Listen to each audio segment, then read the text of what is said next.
Assalamualaikum warahmatullahi wabarakatuh. Ya, ngobrol santai. Apa nih cerita, bro? Jadi gini bro, aku kan dapat apa di sini kan? Masalahnya kayak gini, ini bahasanya dari Rasulullah ya kan, dia membilangkan gini, pernah bilang orang bangkrut itu bukan yang nggak punya harta, tapi orang yang datang bawa banyak pahala, lalu habis karena dia pernah menyakitin orang lain. Nah, itulah dia bahasanya tadi. Jadi maksudnya gimana tuh bro? Itu hadisnya. Iya, itu hadis. Ya, memang ada itu hadisnya. Hadis riwayat itu. Jadi banyak orang mengumpulkan amal. Itulah tadi sholat mengejar pahala kan. Iya. Sholat mengejar pahala. Kalau nggak ada pahala ya nggak mau sholat. Jadi kan terkadang kita aneh tuh. Satu, sementara sholat itu kan bentuk kita mengabdi. Cara kita mengabdi menyembah Allah Subhanahu wa Ta'ala kan gitu. Itulah sholat. Terus zakat, puasa, haji, kan itu dia. Jadi dia hidup banyak mengerjakan sholat, banyak mengerjakan puasa, zakat. Pada akhirnya dia bangkrut. Karena gini, jika orang tadi beribadah hanya mengumpulkan harta, mengumpulkan pahala, dari semua ibadah dia mengumpulkan pahala. Berarti dia gini, ketika dia udah menyangka pahalanya banyak, dia semena-mena nyakitin orang dengan lisannya yang buruk. Nah, terus mengkafir-kafirkan orang, membid'ah-bid'ahkan perbuatan-perbuatan yang padahal itu ada maslahatannya gitu. Ada kemaslahatannya gitu. Jadi kadang-kadang kita bingung juga gitu. Jadi inilah agama itu bukan suatu pedoman yang dipegang di dalam kehidupan, tetapi agama itu doktrin. Gitu ya. Ya. Jadi kalau yang namanya agama doktrin itu pasti mabuk dia dalam agama. Jadi orang yang beragama ini kok jadi mabuk gitu. Berarti nggak beragama. Ikut-ikutan aja lah ya. Iya. Jadi agama itu tuntunan sebenarnya. Iya. Nah, jadi di zaman sekarang ini orang beragama itu bukan dijadikan tuntunan, tetapi jadi sesuatu kemabukan gitu. Sehingga orang tadi kalau nggak sesuai menurut dia, ya dia bid'ahkan, dia kafirkan, bahkan dia olo-olo. Nah, itulah dia. Pandai belum tahu penjelasan sebenarnya kan gitu kan? Iya. Iya. Jadi ya kembali lagi, umat itu kan tidak akan tahu kalau bukan ada pemuka agamanya yang mengajarkan. Benar. Nah, jadi sekarang ini umat dinabubukkan dengan sikit-sikit pahala, nolong Palestina pahala, ya, menginfakkan Al-Quran pahala, memberi beras kepada tahfiz Quran pahala. Nah, jadi kalau nggak ada pahala, ya ngapain kita berbuat baik? Oh gitu pula ya sekarang menjadi maksud itu ya. Makanya orang berbuat ibadah itu mengejar pahalanya. Makanya pada akhirnya di hari hisab itu ya dia jong, bangkrut. Gitu. Karena Allahnya nggak ada. Benar. Yang memberikan tujuan pahala sebenarnya ya. Betul. Yang memberikan pahala itu Allah. Yang menetapkan itu pahala Allah. Yang menetapkan dosa, yang menetapkan pahala itu kan Allah semua. Iya benar. Karena dia yang menciptakan semua itu kan gitu kan. Iya, dia mengadakan pahala itu diberikan kepada orang yang dapat ganjaran dari Allah. Karena perbuatannya itu karena mencari keridhaan Allah. Iya. Bukan pahalanya Allah. Tapi sekarang tujuannya ke situ semua ya, ternyata ya. Itu dia. Jadi makanya coba ulangi lagi hadis tadi. Hadis tadi ya. Saya ulangi lagi ya. Rasulullah SAW pernah bilang orang bangkrut itu bukan yang nggak punya harta, tapi yang datang bawa banyak pahala, lalu habis, karena dia pernah menyakitin orang lain. Itulah tadi, menyakitin orang lain. Satu, kedua, mengambil hak orang lain. korupsi. Nah, mereka sholat itu. Bahkan maaf cakap Jumatnya itu nggak pernah lepas itu. Sholat Jumatnya. Iya. Karena apa yang dibilang pemuka agama tadi 3 kali, ya memang berdasarkan hadis. Iya. 3 kali nggak sholat Jumat kafir. Iya. Itu kebanyakan. Iya. Ada. Kebanyakan. Nah, jadi untuk memahami hadis Nabi itu nggak seperti itu. Nggak mentah-mentah 3 kali Jumat kafir. Nah, jadi masuk Rasulullah nggak ngerjakan sholat Jumat 3 kali itu kafir. Itu yang memang dia dengan sengaja di dalam hatinya itu menentang Allah gitu loh. Nah, ini kembali ke hati lagi. Iya, benar. Tapi kalau dia nggak memungkinkan untuk mengerjakan sholat Jumat karena memang ada tugas yang dia harus selesaikan. Karena tugas itu kan amanah. Iya, amanah. Nah, dia duluan kan itu ya monggo gitu. Lagian kan maaf cakap ya, kita bukan mengadakan sesuatu hukum. Kalau memang dia nggak mampu sholat Jumat, ya udah, dia panggil anak yatim aja, atau orang miskin, atau orang kaum duafa, atau orang fakir, kasih aja uang dengan niat, ya Allah aku mengganti sholat Jumatku ini karena nggak memungkinkan. Oh, bisa dengan cara itu ya? Bisa. Baru denger ini masalah ini. Iya. Iya. Karena gini, susah kita bilangkannya bro, susah. Kalau ini kita bilangkan kayak gini, yang aku bilang tadi, mentah-mentah di depan umum, aku lagi nanti dibilang sesat. Karena mengadakan hukum sendiri. Benar. Bisa jadi. Karena kan gini, sholat Jumat itu kan di luar dari sholat 5 waktu. Iya. Nah, contoh, kalau dia ngerjakan sholat Jumat, sholat zuhurnya hilang kan? Ya kan? Iya. Nah, jadi kalau misalnya orang tadi nggak memungkinkan untuk sholat Jumat, ya diganti aja, habis itu sholat zuhur. Kalau zuhur sampai jam 3 pun bisa. Iya, Kan gitu, waktunya agak panjang. Deh ya. Nah, dan lagian keutamaan sholat Jumat itu apa? Di khotibnya itu, ceramahnya ya. Istimewaan deh ya. Iya. Sholatnya mah 2 rakaatnya. Iya. Itu pun yang apa ya?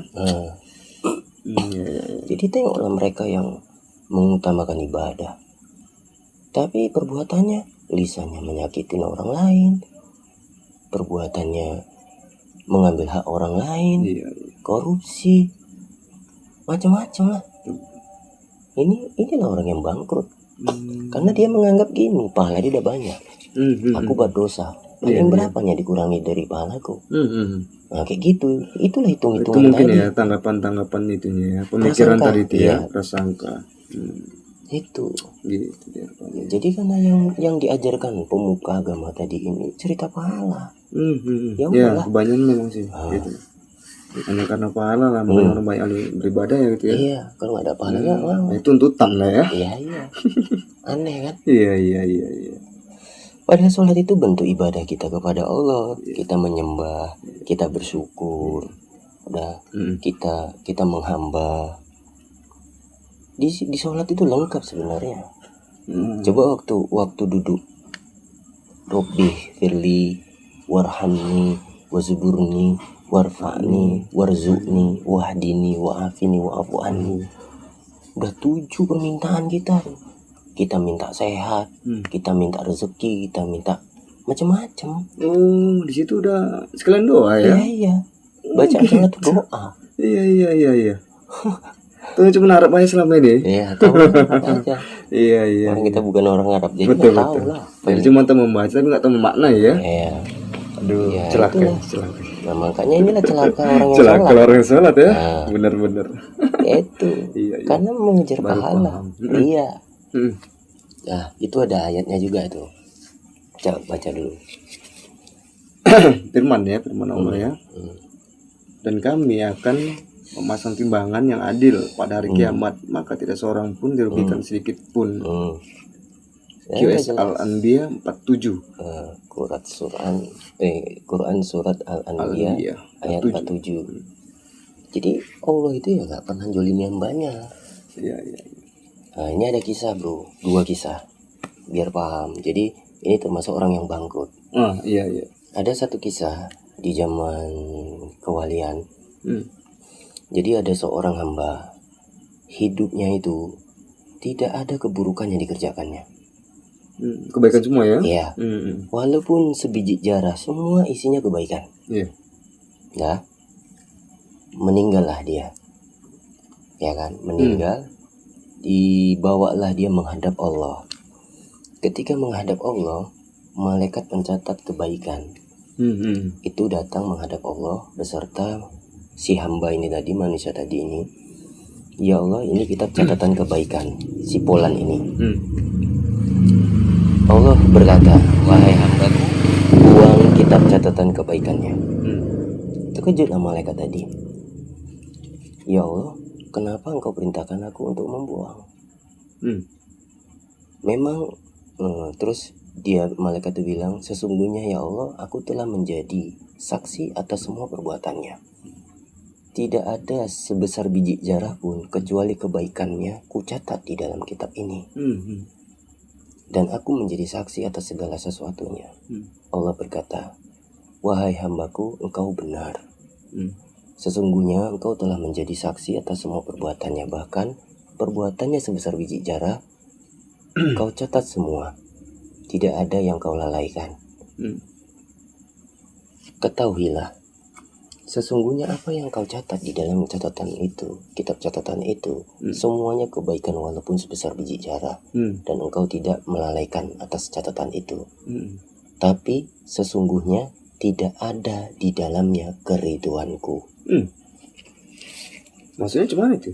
Artinya, semua kebaikannya itu walau sebesar biji jarah, itu isinya kebaikan itu dicatat. Tetapi niat daripada perbuatan kebaikan itu tidak ada untuk mencari keridhaan Allah.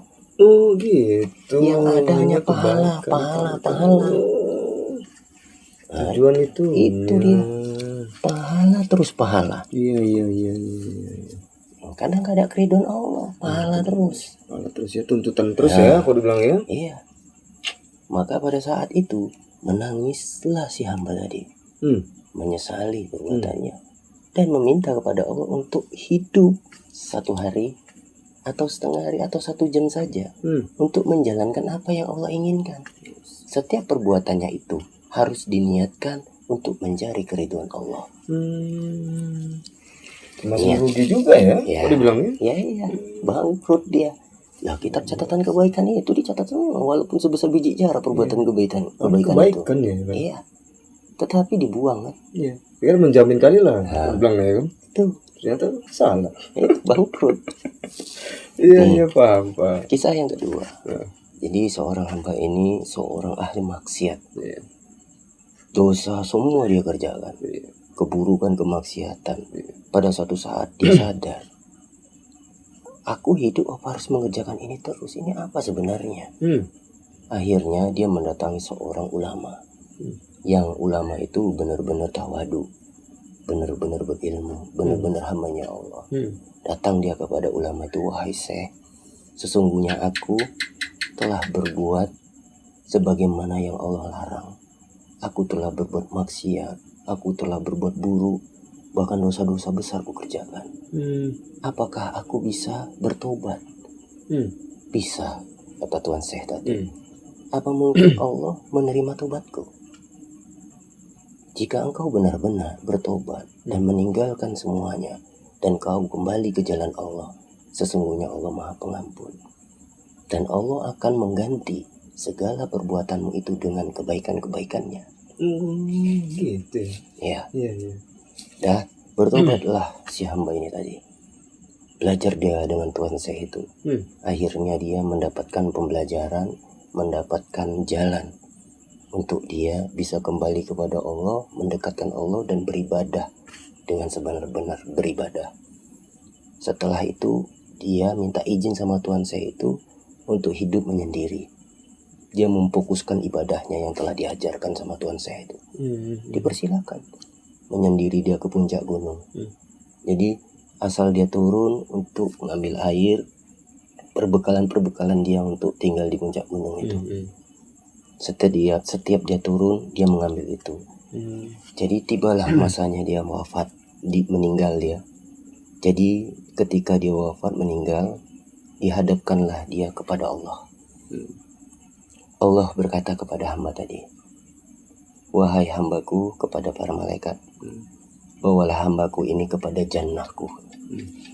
Karena hamba tadi ini tahu diri, dia bertanya kepada Allah, ya Allah, kenapalah engkau masukkan aku ke dalam jannahmu?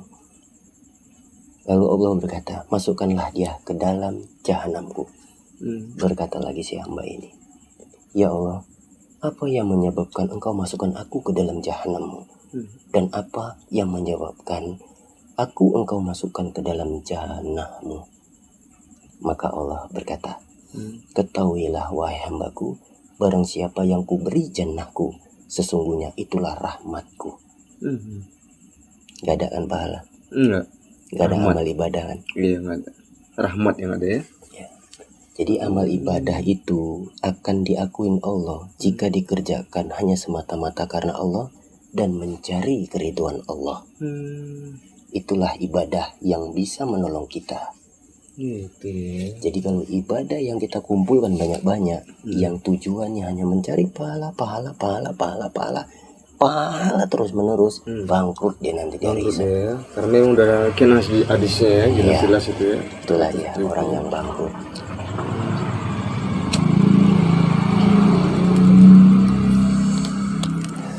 Apa lagi? Ya udahlah. ya. Emang itulah yang hadis yang saya dapat tadi kan. Ya.